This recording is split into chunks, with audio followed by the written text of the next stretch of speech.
research on vaccines and other treatments, supports for clinical trials, and expanding national testing. Tonight, the federal government announces long-term plans for fighting COVID-19.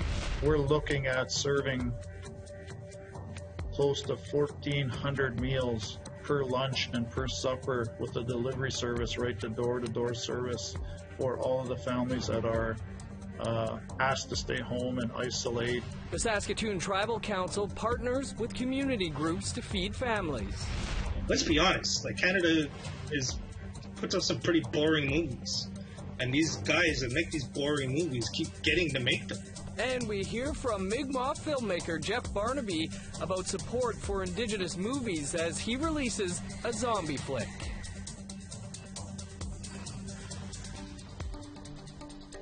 Good evening, welcome to APTN National News. I'm Dennis Ward. We begin tonight in Alberta, where the first case of COVID-19 on a First Nation has been identified on the Sucker Creek First Nation. The individual is self-isolating, but the community is also dealing with a flood. As Tamara Pimentel reports, residents need to evacuate, but because of COVID-19, now they have nowhere to go. Chief Jim Badger of the Sucker Creek First Nation says his community is scrambling. There's a lot of stress, there's lots of frustration as well. There's many people that still don't understand the seriousness of this. Sucker Creek is the first Indigenous community in the province to have a confirmed case of COVID-19. But that's not all they're dealing with. Every spring, the community faces flooding. This year, 25 homes need to be evacuated, but there is nowhere to go. We had 25 rooms booked at the High Prairie Days Inn, but the manager called and canceled them. The Days Inn in the nearby town of High Prairie usually accommodates people from Sucker Creek who need to be evacuated, but with the pandemic, Days Inn manager Linda Moore says hotels are short-staffed. That I don't have the staff. There's no way that I could possibly even bring anybody into the hotel with one staff member. The member with COVID-19 does not have to evacuate just yet and is currently self-isolating. The Alberta government says one isolated case does not mean there is an outbreak, and the community is taking all measures to prevent the spread. But now Sucker Creek has two crises to deal with: having the first COVID-19 case on a First Nation in Alberta and finding a place for its members to stay. Tamara Pimentel, APTN National News, Fairview. This week, an Indigenous woman incarcerated in Quebec took up the torch for the federal prison population.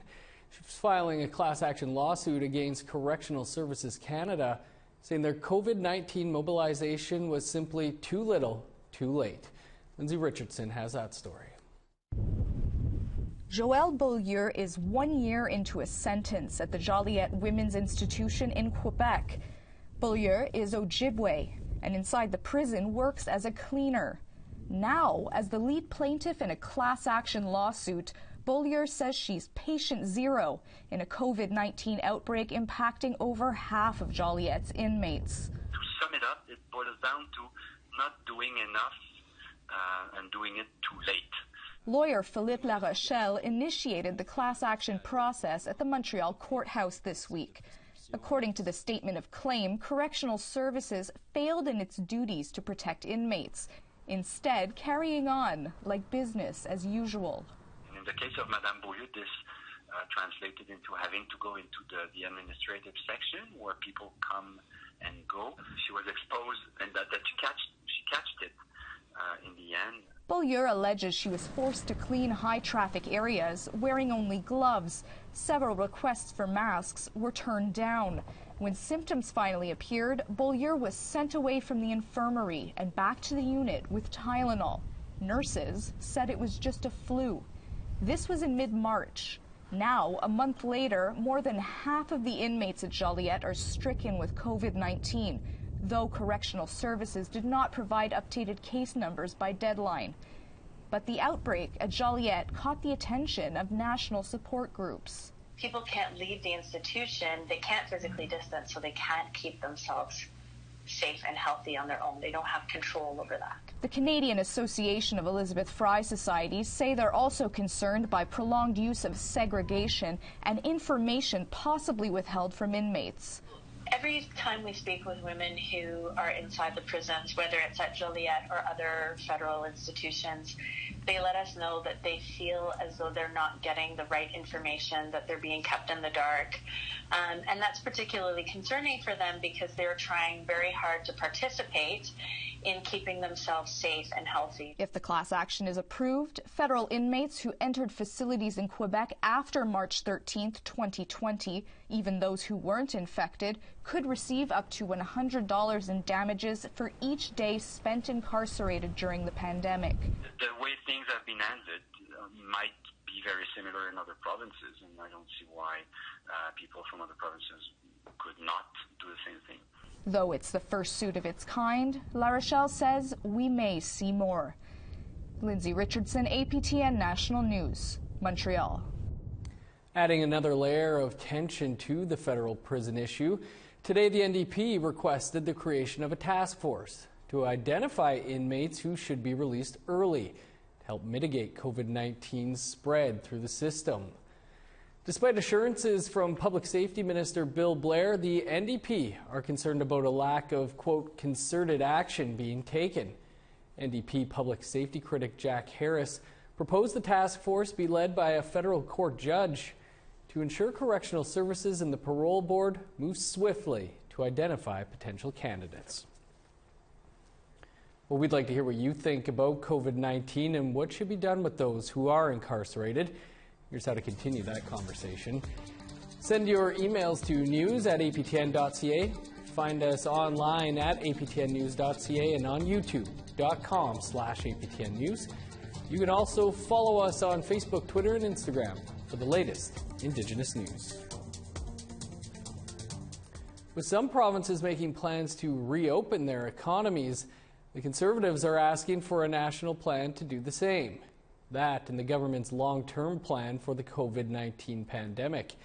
In today's report from Ottawa, here's Jamie Pashigumscom. Conservative leader Andrew Scheer is asking for national standards to reopen provincial economies across the country. But in his daily update, Trudeau cautioned against relaxing restrictions until a vaccine is found. And he announced the government's longer-term plans to fight COVID-19. We're putting in place an additional $1.1 billion for a national medical and research strategy to address COVID-19. This plan has 3 pillars: research on vaccines and other treatments, supports for clinical trials, and expanding national testing and modeling. This means vaccines will be produced and tested within Canada. Once we've developed a vaccine, whether it be in Canada or elsewhere around the world, we're going to need to produce it, and we will see the same kinds of pressures that we're seeing around obtaining PPE around the world to obtain vaccines, which is why part of the investments we're making today is to establish the capacity of developing vaccines and producing vaccines, mass producing vaccines here in Canada. Canada's top medical officer, Theresa Tam, is encouraged. Today's announcements give us hope for our future. In a world that is connected and united towards a goal, and with brain power that is funded, supported and trusted, we can reach a whole new level of capacity to respond to infectious disease threats now and into the future. Go science! Thank you. Jamie Pashigumscom, APTN National News, Ottawa. Nunavut continues to be the only province or territory in the country that has 0 cases of COVID-19, but testing results are slow to come in. Our Kent Driscoll asked whether Nunavut is beating the virus or are testing delays just making it look that way. Nunavut still has no confirmed cases of COVID-19, but testing for the virus isn't happening as fast as in other regions. Only about half the COVID tests in the territory have been completed. With 485 tests out there, only 250 have been completed. It's largely dependent upon flight time to get the tests. The average turnaround time for the tests for the territory as a whole is somewhere around 6.5 to 7 days. Other northern jurisdictions are having a faster response. The NWT has completed 1,600 tests, has a 4-day wait time, and expect to have 1-hour testing in place by next week. Nunavut's health minister explains, the NWT is a good comparison for Nunavut, but there are differences. I think if you would look at the other two territories, if you looked at the testing done in their smaller communities, I would be quite confident that we would be similar, if not even higher. Despite the speed of testing, the Chief Public Health Officer is cautiously optimistic about whether COVID-19 has made land in Nunavut. So I'm pretty certain as anybody can be, that there's no hidden transmission of COVID-19 happening in Nunavut at this time. The plan from the beginning wasn't to keep COVID-19 outside of Nunavut forever. The plan was to slow it down enough so that by the time it got here, the rest of the country would have recovered enough to help the territory. The slowdown is working, and the waiting continues. Kent Driscoll, APTN National News, Khalavi. In northwestern Ontario, 6 cases of COVID-19 have been confirmed in Gull Bay First Nation. Chief Wilfred King said a man with COVID symptoms was evacuated to the Thunder Bay Hospital on April 11th. Since then, 5 others, including 2 children, have since tested positive for the virus. The nearby Lactazil mine has been dealing with an outbreak, another threat to the community. The chief says a testing center is on its way to Gull Bay. I think we have to do widespread testing now and making sure that these people either self-quarantine themselves or self-isolate themselves, and that we continue to do the testing until we get a handle on the situation. And I think the widespread testing will really show you a more accurate picture in terms of how many people may have contacted the virus. Still to come, community groups in Saskatoon are teaming up to help feed some of the most vulnerable. Stick around. Here's a look at Friday's weather forecast starting on the East Coast. +6 with snow for St. John's, 8 in Charlottetown. 2 with showers in Nain, 2 and snow for Cartwright. Sunny and 9 in Montreal, 1 above in Chibougamau. +12 in Toronto and Sarnia, 11 for Ottawa. 12 in showers for Thunder Bay, 9 in Wawa. -4 for Churchill, +6 with showers in God's Lake. 17 in showers for Winnipeg, 16 above under sunny skies in Dauphin. 13 and rain for Saskatoon, 1 degree warmer with showers for Regina. +5 in Uranium City and Stony Rapids.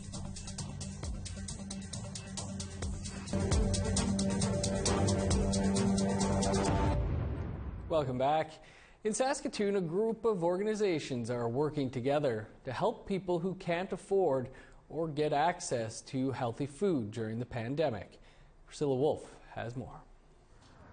The Saskatoon Tribal Council is working with several community partners like the Saskatoon Public Schools and Saskatoon Co-op to feed over 1,000 people a day, 5 days a week. We're looking at serving close to 1,400 meals per lunch and per supper with a delivery service right to door service for all of the families that are asked to stay home and isolate. The food from the program has been up and running since Saskatchewan declared a state of emergency March 18th.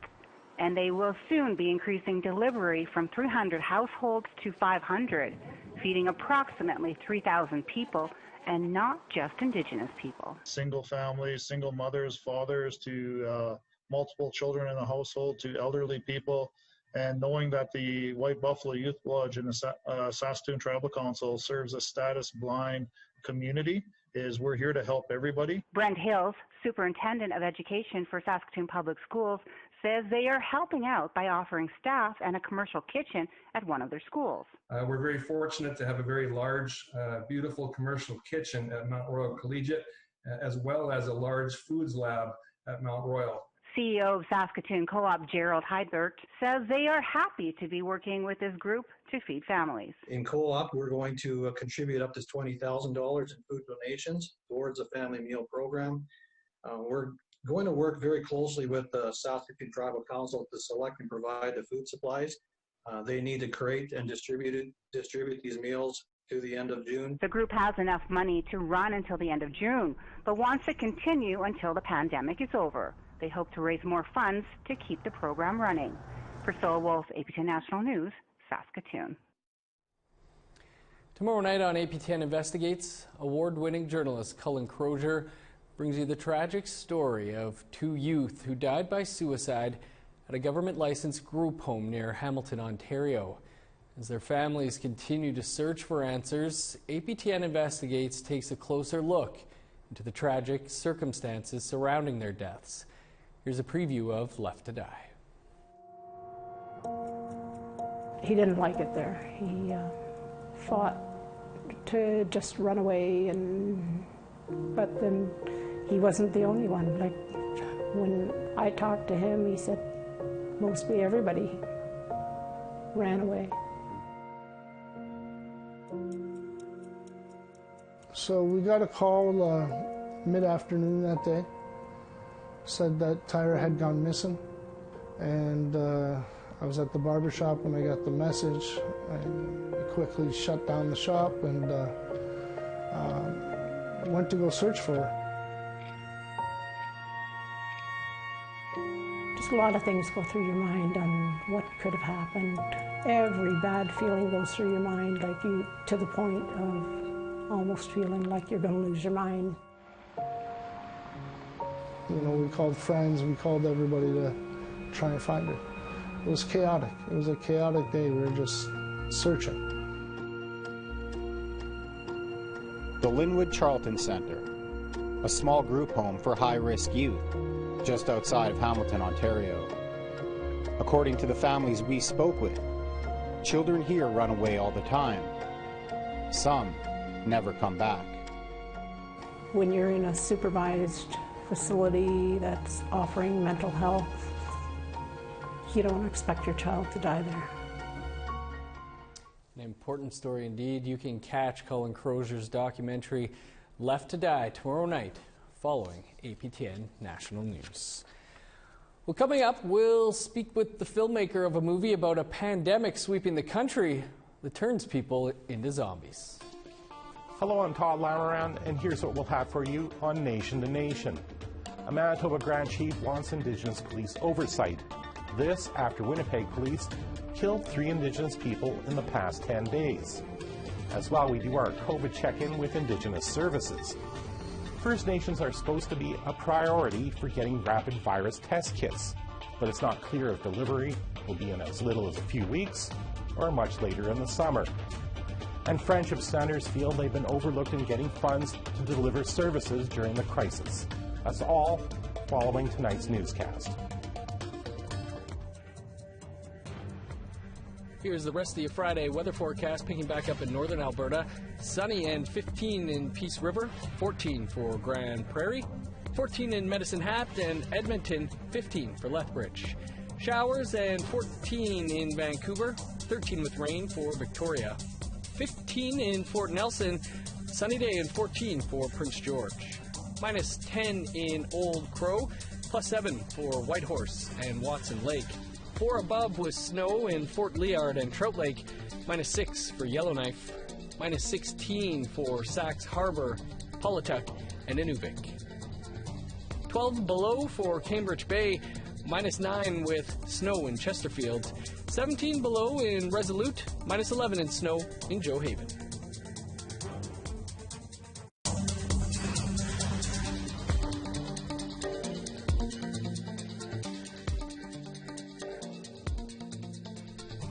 Welcome back. Celebrated Mi'kmaq filmmaker Jeff Barnaby's new film is about a pandemic that sweeps the world. No, it's not a documentary, but a zombie film with a twist, where Indigenous people are immune to the plague brought by the invading masses. Tom Fenario has the details.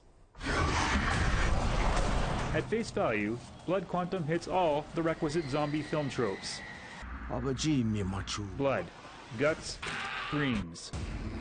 It's a brutal trip into the survival of the fictional Red Crow Reserve against invasion. But as director Jeff Barnaby sees it, any apocalypse where Indigenous people have the upper hand can't be all bad. That's my philosophy as an extreme filmmaker. Nothing I can put on screen will ever be worse than what we survived. Barnaby says with Blood Quantum, he wanted to bring back a healthy dose of social commentary to the zombie genre. In the film, the Indigenous characters are immune to a plague that turns the rest of the world into the living dead. They spend much of the film warding off invading zombies from the nearby settler town. As much as it's aimed at colonialism, I think there's a bit of a critique, not even a bit of a critique, but a pretty explicit critique on the post-colonial Native person too, the colonial Indian, who seems to think that because they've been treated badly, that in turn gives them prescience to treat other people badly. The film uses images that reflect famous photos of the 1990 Oka crisis. I hadn't heard that we were being raided that day. And by setting Blood Quantum in 1981, Barnaby is making a reference to the year his home community of Listugush First Nation was raided by Quebec provincial police over a salmon fishing dispute, a point he drives home by filming on the same bridge where some of his fellow community members were arrested. That bridge, really the first bridge synonymous with a blockade, is the bridge that you see in the opening credits of Blood Quantum. Blood Quantum had its theatrical release canceled because of COVID-19, but it will be available to rent or own across all digital platforms as of April 28th. Depending on who you talk to, releasing a zombie film during a real-life pandemic is either a drag or good marketing. Plan on the pandemic part of any of this. That was just like a happy coincidence. Jokes aside, Barnaby is disappointed the film won't get to be seen in cinemas. Blood Quantum comes 7 years after his breakthrough first feature, Rhymes for Young Ghouls, and well over a decade after he first started pitching the project. Barnaby wishes there was more support for not only Indigenous filmmakers, but genre films as well. Let's be honest, like Canada puts out some pretty boring movies. And these guys that make these boring movies keep getting to make them, or they move into television and then they get to make their mediocre shit there. Why can't like a Native person exist in that same level of privilege, I guess? I don't know. That hasn't stopped Barnaby from writing his next feature, which he describes as a psychological horror road trip through a post-apocalyptic world. So that's what I'm still doing what I'm doing. I'm still flirting with horror, and I'm still trying to get asses in seats. I mean, that's basically the Jeff Barnaby formula. Tom Fenario, APTN National News, Montreal. That looks phenomenal, and it comes at a good time because I've run out of zombie movies to watch, so 5 more days till that one. That's your APTN National News for this Thursday. For the latest on the COVID-19 pandemic, you can visit our website, aptnnews.ca. I'm Dennis Ward. Thanks for tuning in. Stick around. Todd Lamarand is next with Nation to Nation. Have a great night.